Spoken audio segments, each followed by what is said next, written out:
నమస్తే నేను మీ కుప్ప పద్మిని ఇన్నాళ్ళు మీ సపోర్ట్ ని నాకు అందిస్తూ మీ ప్రేమని నాకు అందిస్తున్న ప్రతి ఒక్కరికి కృతజ్ఞతలు ఇప్పుడు చూడబోతున్న ఈ వీడియో కూడా ఖచ్చితంగా మీకు ఉపయోగపడుతుంది లైక్ షేర్ అండ్ సబ్స్క్రైబ్ చేసి మీ ఇష్టాన్ని అలాగే మీ సపోర్ట్ ని నాకు అందించండి అలాగే ఈ వీడియో పట్ల మీ అభిప్రాయాన్ని కమెంట్ సెక్షన్ లో కమెంట్ చేసి నాకు తెలియజేయండి నమస్తే నమస్కారం శుభోదయం కార్యక్రమానికి స్వాగతం ఈ రోజు 6వ తారీఖు ఆగస్ట్ నెల 2024వ సంవత్సరం మంగళవారం శ్రీ క్రోధి నమ్మ సంవత్సరం దక్షిణాయనం వర్ష ఋతువు ఈ రోజు శ్రావణ మాస శుక్లపక్ష విధియా తిథి సాయంత్రం 7:52 వరకు తదుపరి తదియా తిథి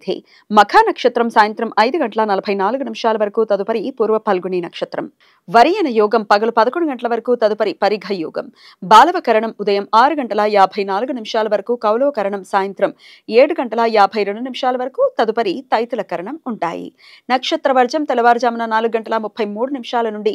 6:18 వరకు మరల రాత్రి 2:39 నుండి 4:26 వరకు అమృతకాలం మధ్యాహ్నం 3:06 నుండి సాయంత్రం 4:51 వరకు హైదరాబాద్ ప్రాంతం వారికి సూర్యోదయం ఉదయం 5:57 సూర్యాస్తమయం సాయంత్రం 6:47 చంద్రోదయం ఉదయం 7:20 చంద్రాస్తమయం రాత్రి 8:12 అభిజిత్ ముహూర్తం పగలు 11:56 నుండి మధ్యాహ్నం 12:48 వరకు దుర్ముహూర్తం ఉదయం 8:31 నుండి 9:22 వరకు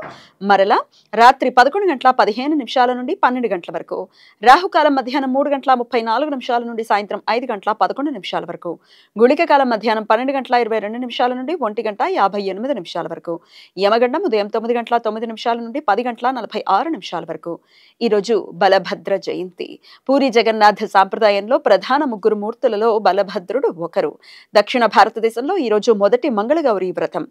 శ్రావణ మాసం శివుడికి గౌరీదేవికి చాలా ప్రీతికరమైన మాసమని నమ్మకం వివాహిత స్త్రీలు ముఖ్యంగా కొత్తగా పెళ్లైన వారు తమ వైవాహిక జీవితం ఆహ్లాదకరంగా ఆనందంగా జరగాలని కోరుకుంటూ ఈ శ్రావణ మాసంలో వచ్చే ప్రతి మంగళవారం రోజున గౌరీదేవిని ప్రత్యేకంగా పూజిస్తారు ఈ సమాచారాన్ని మనకందించిన వారు మేడికొండూరు విశ్వనాథ్ ప్రసాద్ గారు ఆయనకు కృతజ్ఞతల్ని తెలియజేస్తూ నారాయణ స్మరణతో సమస్త సన్మంగళాని భవంతు నమస్కారం